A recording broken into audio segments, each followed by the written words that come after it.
नमस्कार, आप देख रहे हैं एएनबी न्यूज और मैं हूं आपके साथ आकांक्षा मिश्रा। आइए आगाज करते हैं मध्य प्रदेश और छत्तीसगढ़ की अहम खबरों का। रायपुर में हुई कैबिनेट की बैठक में सरकार ने कई अहम फैसले लिए हैं। मुख्यमंत्री भूपेश की अध्यक्षता में विधानसभा परिसर में ये बैठक हुई। सरकार ने पत्रकार सुरक्षा कानून, पट्टा देने और प्रदेश के विधायकों के वेतन नियम में संशोधन के प्रस्तावों पर फैसला किया।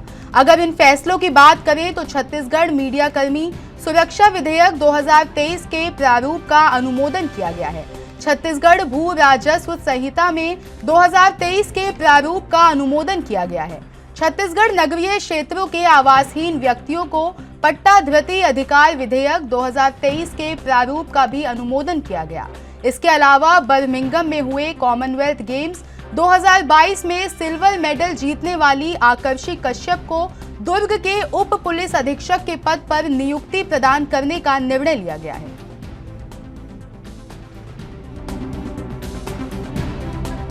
आपको बता दें कि आज रायपुर में सीएम भूपेश बघेल की अध्यक्षता में एक कैबिनेट की अहम बैठक हुई, जिसमें कई बड़े फैसले लिए हैं।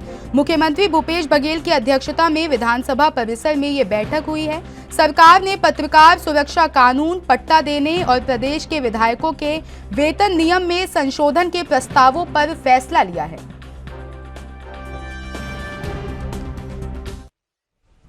छत्तीसगढ़ विधानसभा में चर्चा के दौरान पूर्व सीएम डॉक्टर रमन सिंह ने राशन दुकानों की ओर से अनाज शक्कर आवंटन का मामला उठाते हुए 65,203 टन चावल के गायब होने की बात कही। 500-600 करोड़ रुपए के घोटाले का आरोप लगाते हुए विधानसभा की समिति से जांच कराने की मांग की। वहीं मंत्री अमरजीत भगत के जवाब से असंतुष्ट बीजेपी विधायक सदन में नारेबाजी करने लगे। हंगामे के बीच सदन की कार्यवाही को कुछ समय के लिए स्थगित करना पड़ा।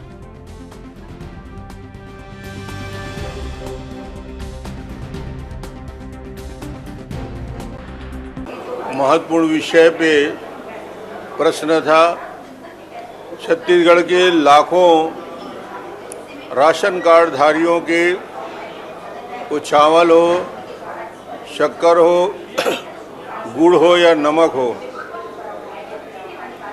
व्यापक पैमाने पर नीचे से लेकर ऊपर तक भ्रष्टाचार किया जा रहा है।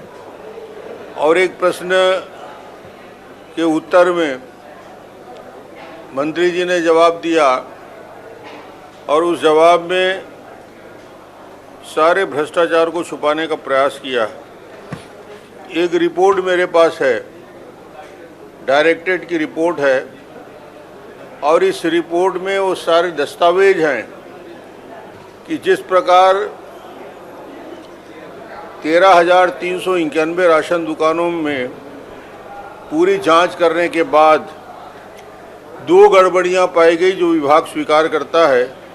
जिलों में विभागीय डेटाबेस यानी खाद्य विभाग का डेटाबेस और उसके बचत स्टॉक जो जिले में दर्ज होता है, दोनों में स्टॉक में भारी अंतर पाया गया।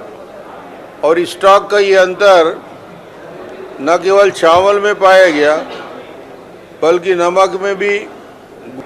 चावल के बारे में बताना चाहता हूं, जो रिपोर्ट आई है संचालनालय में, जो कुल डाटाबेस यानी फूड डिपार्टमेंट के डाटाबेस में चावल की मात्रा देने वाली पाई गई है, 1,65,000 मेट्रिक टन। उसमें से जिले में जो दर्ज हुआ है 1,65,000 में से जिले में 96,080 मेट्रिक टन जिले में पहुंचा। इसका मतलब है कि 1,65,000 में से 96,000 कम कर दें जो राशन दुकान के माध्यम से पहुंचा। 68,900 मेट्रिक टन चावल स्टॉक का हिसाब किताब राशन दुकान के पास या सरकार के पास नहीं है। यानी 68,000 मीट्रिक टन चावल पूरी तरीके से या तो राशन दुकान वालों ने या विभाग ने या नीचे से ऊपर तक भ्रष्टाचार करके इसमें गबन किया गया। और ये स्टॉक के बारे में मंत्री जी जवाब देने में असफल हुए। इस पूरे विषय को लेकर बार बार प्रश्न हुआ। गवर्नमेंट ऑफ इंडिया ने पत्र लिखा, ईओडब्ल्यू जांच कर रही है। मंत्री जी ने एक जगह कहा था कि कोई भी दोषी होगा उसको छोड़ा नहीं जाएगा।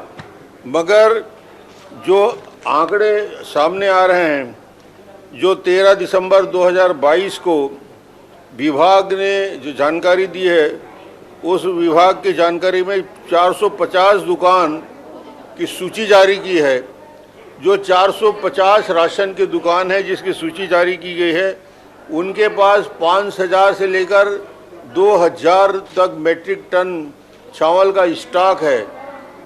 उस राशन दुकान की कैपेसिटी 100 क्विंटल चावल रखने की है और उसके स्टॉक में 1,000 क्विंटल दिखाया जा रहा है। कहीं कहीं 10,000 क्विंटल चावल का स्टॉक भी पाया गया। जो 10,000 क्विंटल चावल राशन दुकान में कैसे रह सकता है, ये मुद्दा है। और इस मुद्दे में आज तक स्टॉक वेरिफिकेशन की इतनी मात्रा में चावल की अफरा तफरी की गई, ब्लैकमेलिंग की गई और मार्केट में बिक गया, ये करोड़ों रुपया का है। 150 से 200 करोड़ अकेले चावल के लेन देन में खरीदी हुई। उसी प्रकार गुड़ में, नमक में भी इस प्रकार की व्यापक भ्रष्टाचार हुआ। छत्तीसगढ़ विधानसभा के बजट सत्र के 10वें दिन विधानसभा में जमकर हंगामा हुआ। पूर्व मुख्यमंत्री डॉक्टर रमन सिंह ने पीडीएस में 600 करोड़ रुपए के घोटाले का आरोप लगाया। वहीं इस पर खाद्य मंत्री अमरजीत भगत ने कहा कि इस मामले की जांच कराई जा रही है। 24 मार्च 2023 तक जांच रिपोर्ट देने के निर्देश दिए गए हैं। हालांकि विपक्ष के सदस्य सदन की कमेटी से जांच की मांग पर अड़े हुए हैं और उन्होंने सरकार पर कमीशन खोरी का आरोप लगाया है। इसके बाद बढ़ते हंगामे और नारेबाजी के बीच सदन की कार्यवाही को 5 मिनट के लिए स्थगित करना पड़ा। दरअसल पूर्व मुख्यमंत्री डॉक्टर रमन सिंह ने प्रश्नकाल में अतिशेष चावल के संबंध में विभाग की ओर से क्या नियम बनाया गया है, इस पर जानकारी मांगी थी। दरअसल रमन सिंह ने सदन में अनाज आवंटन में करोड़ों के घोटाले का आरोप लगाया है।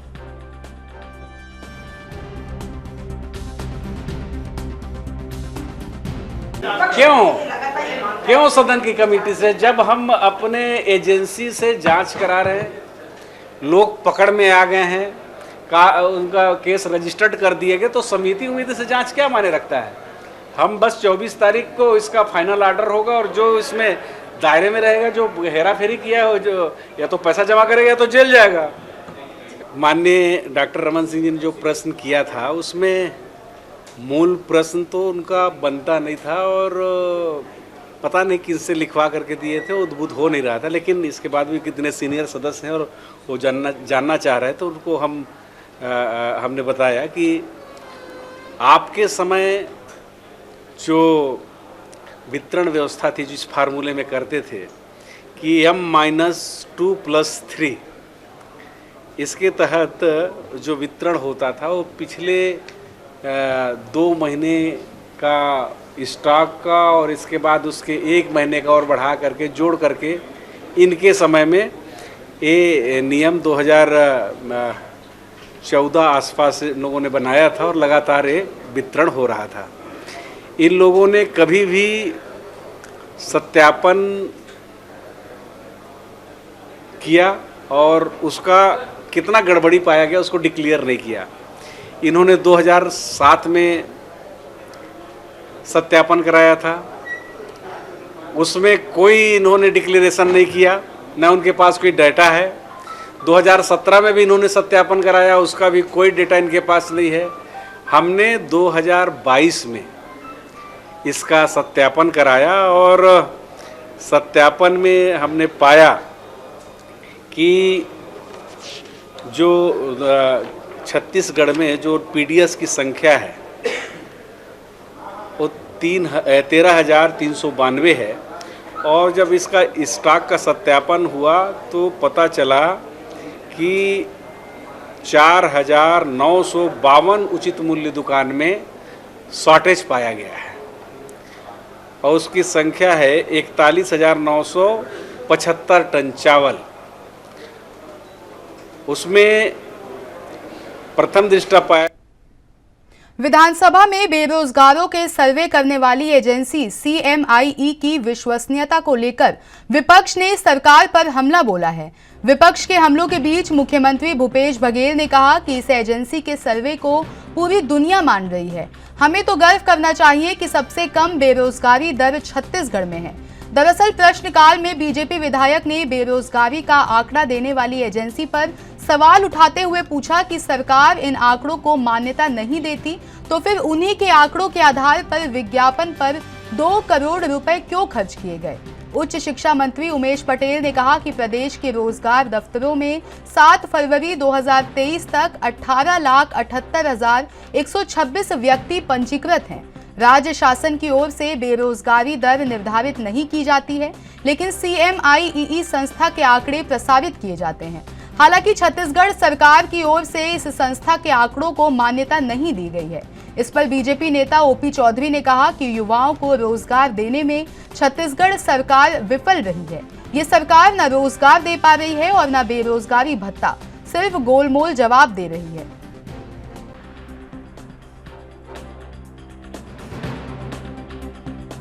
विधानसभा में रोजगार मामलों के मंत्री उमेश पटेल जी के विभाग से प्रश्न पूछा गया है बेरोजगारी के संबंध में।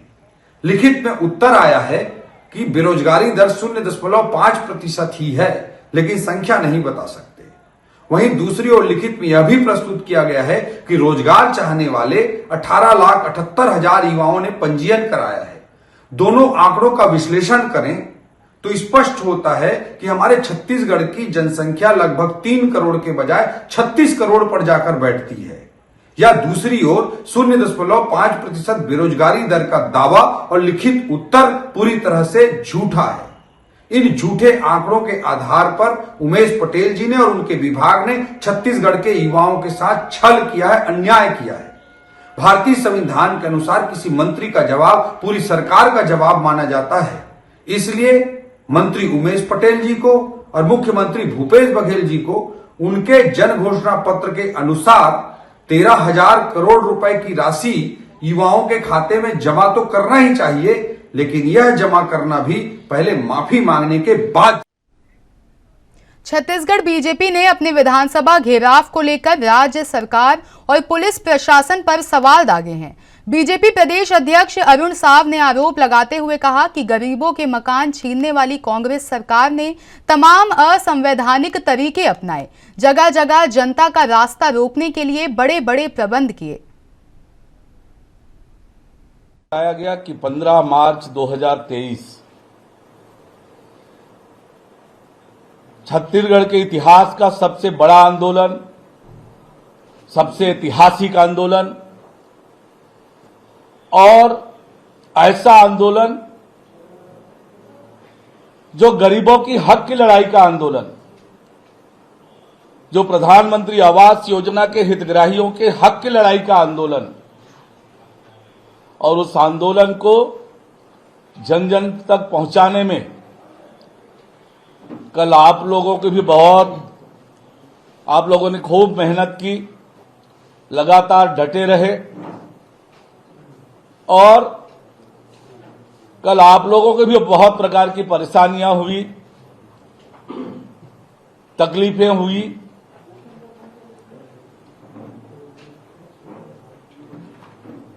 और फिर भी आपने कल के जन आंदोलन को जन जन तक पहुंचाया। आप सभी को मैं प्रदेश भारतीय जनता। छत्तीसगढ़ के मुख्यमंत्री भूपेश बघेल ने विधानसभा में अपने विभागों की अनुदान मांगों पर चर्चा का जवाब देते हुए कहा कि छत्तीसगढ़ विकास की दिशा में मजबूती के साथ तेजी से आगे बढ़ रहा है। छत्तीसगढ़ में ऋण भार बजट का 17.9% है। अन्य प्रदेश की तुलना में छत्तीसगढ़ की स्थिति काफी बेहतर है। आम जनता की सुविधा के लिए नए जिले, तहसीलें और अनुविभाग बनाए गए। भेंट मुलाकात में आम जनता से सीधा संवाद करने से बहुत सारी समस्याओं का त्वरित निवारण हो रहा है। हमारी सरकार ने नए नवाचार किए हैं, इसके लिए नवाचार आयोग बना रहे हैं।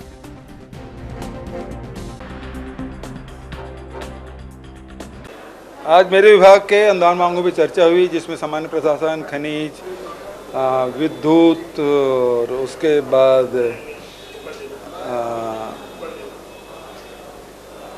एविएशन और उसके बाद इलेक्ट्रॉनिक्स, इन सब विषयों पे चर्चा हुई। और अनुदान मांगों में चर्चा, पहली बात तो ये है कि बिजली की कोई कमी छत्तीसगढ़ में नहीं है। लगातार बिजली की डिमांड भी बढ़ी है, तो उतना हमारे पास बिजली भी है।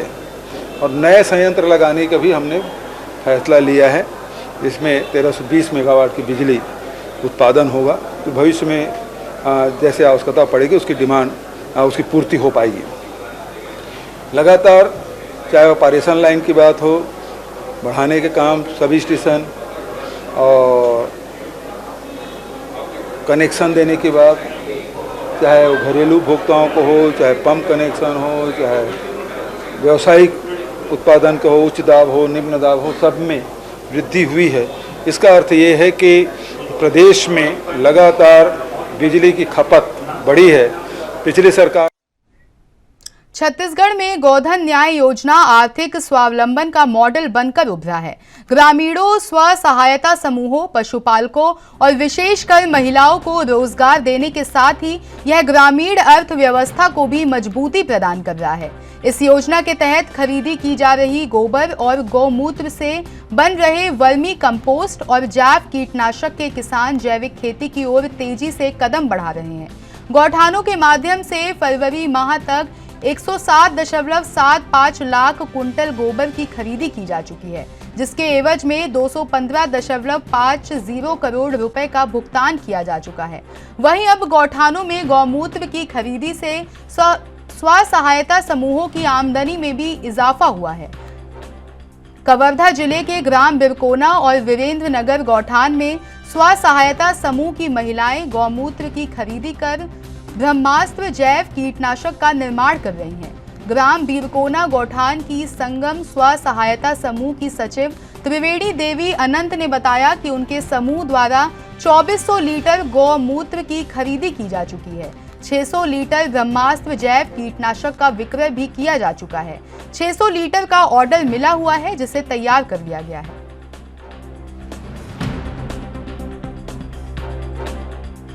मध्य प्रदेश के इंदौर जिले के डोंगरगांव में प्रदर्शनकारियों की भीड़ को नियंत्रित करने के लिए पुलिस द्वारा हवाई फायरिंग और आंसू गैस के गोले दागे जाने से एक 18 वर्षीय आदिवासी युवक की मौत हो गई थी। पुलिस के एक अधिकारी ने ये जानकारी दी। मृतक व्यक्ति की पहचान भेरूलाल के रूप में हुई है। वहीं इस पूरे मामले में अब पुलिस महानिरीक्षक राकेश गुप्ता ने जानकारी दी है। देखिए, एक युवती जो 22 वर्ष की हैं, उनकी मृत्यु की सूचना थाने को प्राप्त हुई थी। जैसे ही वो सूचना प्राप्त हुई है, पुलिस ने तुरंत कार्रवाई करते हुए उनका पीएम कराया था। और पीएम कराने के बाद परिवारजन पहुंचे और परिवारजनों ने ये बताया कि हत्या का मामला है। हालांकि रिपोर्ट हमें नहीं मिली, लेकिन परिवारजन ने जिस तरह की रिपोर्ट लिखाई उसके आधार पर धारा 302 का मामला इसमें दर्ज कर लिया गया था। एक आरोपी है जिसका नाम उन्होंने बताया है, उस आरोपी के खिलाफ ये मामला दर्ज हो गया था और उस आरोपी को हिरासत में लेके पूछताछ भी चल रही थी। इसी बीच में बाहर कुछ लोग इकट्ठे हो गए और उन्होंने इकट्ठे होकर और कानूनी व्यवस्था की स्थिति खराब करने की कोशिश की। उस उपद्रवी तत्वों में कुछ लोग ऐसे भी थे जिन्होंने चिल्लाना शुरू किया कि हम अपने हाथ से सजा देंगे, और इस तरह की बातें कहीं बीच में आई हैं। जब हम लोग यहाँ पहुँचे तो हमें इस तरह की बातें सब लोगों ने बताई हैं। जब ये घटना हुई तो उस घटनाक्रम में उस समय अतिरिक्त पुलिस अधीक्षक यहाँ थे और यहाँ एसडीओपी महू भी उपस्थित थे, यहाँ एसडीएम महू भी थे, तहसीलदार भी यहाँ उपस्थित थे, सभी जिम्मेदार अधिकारी यहाँ थे। जैसे ही भारी संख्या में पथराव हुआ है, पथराव के बाद फिर ऐसा बताया जा रहा है कि दोनों ओर से गोली की आवाज़ें आई हैं। पुलिस बल ने हवा में गोली चलाई है, ऐसा बताया गया है। संपूर्ण घटनाक्रम में छत्तीसगढ़ के कोंडागांव में सर्व पिछड़ा वर्ग समाज के लोग अपनी एक सूत्रीय मांग को लेकर कलेक्ट्रेट पहुंचे, जहां उन्होंने समाज प्रमुखों के साथ मिलकर कलेक्टर से मुलाकात की और जिले में निवासरत पिछड़ा वर्ग समाज के वन अधिकार पट्टे के लंबित प्रकरणों को बिना टाल मटोल के तत्काल दिए जाने की मांग की। इस मौके पर जिलाध्यक्ष रितेश पटेल ने कहा कि इससे पहले भी समाज की ओर से दिए गए ज्ञापन में वन अधिकार पट्टे को जल्द से जल्द देने की मांग रखी गई थी, लेकिन जिला प्रशासन की ओर से पिछड़ा वर्ग समाज के साथ भेदभाव पूर्ण व्यवहार किया जाता है। उन्होंने कहा कि पंचायतों में एक एक फाइल जबरन 10-10 बार वापस भेजी जाती है और बिना किसी कारण के पट्टा देने पर रोक लगा दी जाती है। उन्होंने कहा कि ये कहीं ना कहीं ओबीसी समुदाय की अनदेखी है, जिसे सर्व पिछड़ा वर्ग समाज बर्दाश्त नहीं करेगा।